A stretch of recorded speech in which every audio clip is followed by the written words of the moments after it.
Sir Maharaja திரைப்படத்திற்கான சிறந்த stunt இயக்குனருக்கான தேசிய விருது கிடைச்சிருக்கு. எந்த அளவுக்கு சார் இருக்கு உங்களுக்கு? ரொம்ப சந்தோஷமான நிகழ்ச்சியாகவும் இருக்குதுங்க.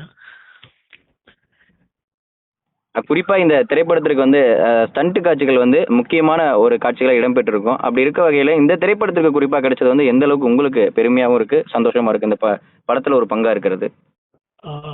ஆக்சுவலி இது வந்து ரொம்ப மகாராஜா மாதிரி படங்கள் பார்த்தீங்கன்னா ரொம்ப யதார்த்தமான ஒரு கதைக்களம் நிறைஞ்ச ஒரு படம். ஸோ அப்பேற்பட்ட படங்கள்ல ஃபைட் எடுக்கிறது வந்து கொஞ்சம் நமக்கு வந்து எப்பவுமே ஒரு கொஞ்சம் டஃப்பாக தான் இருக்கும். காரணம் கேட்டிங்கன்னா ஃபைட் ரொம்ப ரியலிஸ்டிக்காகவும் யதார்த்தமாகவும் இருக்கணுன்றதுனால சண்டை காட்சியோட அணுகுமுறையை வந்து பார்த்தீங்கன்னா கொஞ்சம் ரியல் அட்டாக் தான் நிறைய இருக்கும். அவங்களோட அப்ரோச் அப்படி தான் இருக்கும். ஸோ அதனால கதையும் ரொம்ப எமோஷ்னலாக ஒரு கதைன்றதுனால அதுக்கு ரொம்ப மெனக்கெட்டு பண்ண வேண்டியதாக இருக்கும். நாட் ஓன்லி மீ, ஆக்டர் ஆகட்டும், ஃபைட்டர்ஸ் எல்லாருமே. ஸோ அந்த வகையில் எடுக்கப்படும் போது ரொம்ப லைவாக இருக்கணுன்றதுக்காண்டி ரொம்ப தத்ரூபமாக எடுக்கிறதுனால நிறையா அடிகள் கொஞ்சம் பட நிறைய வாய்ப்பு இருந்தது.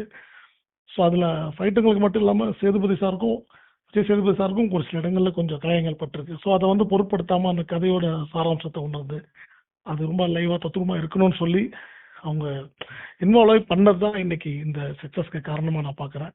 ஸோ ஃபைட்டர்ஸுக்கும் விஜய் சேதுபதி சாருக்கும் entire crew, cast crew, director Nithilan, producer எல்லாருக்கும் நான் ரொம்ப நன்றிகளை தெரிவிச்சுக்கிறேன் அந்த நேரத்தில்.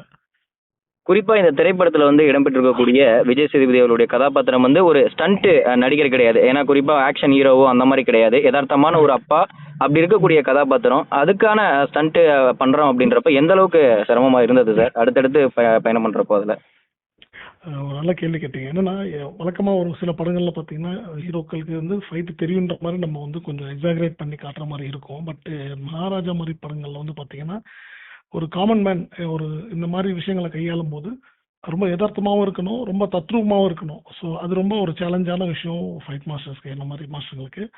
ஸோ அந்த மாதிரி ஒரு படத்துக்கு அவ்வளோ நாங்கள் மெனக்கெட்டதுக்கு முன்னால் ஒரு ரெகக்னேஷனாக இந்த விருது கிடைச்சிருக்க மாதிரி நான் ஃபீல் பண்ணுறேன். ஸோ அது ரொம்ப சந்தோஷமாக இருக்குது. குறிப்பா வந்து நகைச்சுவை கதாபாத்திரமாவே நடிகராகவே பார்த்து வந்து இருக்கக்கூடிய சிங்கம் புலி வந்து இந்த திரைப்படத்துல வந்து ஒரு அற்புதமான காட்சிகள், நிறைய ஸ்டண்ட் காட்சிகள் வர மாதிரி அந்த பெண்ணை வந்து தாக்கக்கூடிய காட்சியாகட்டும், அதெல்லாம் எப்படி எடுத்தோம் சார்?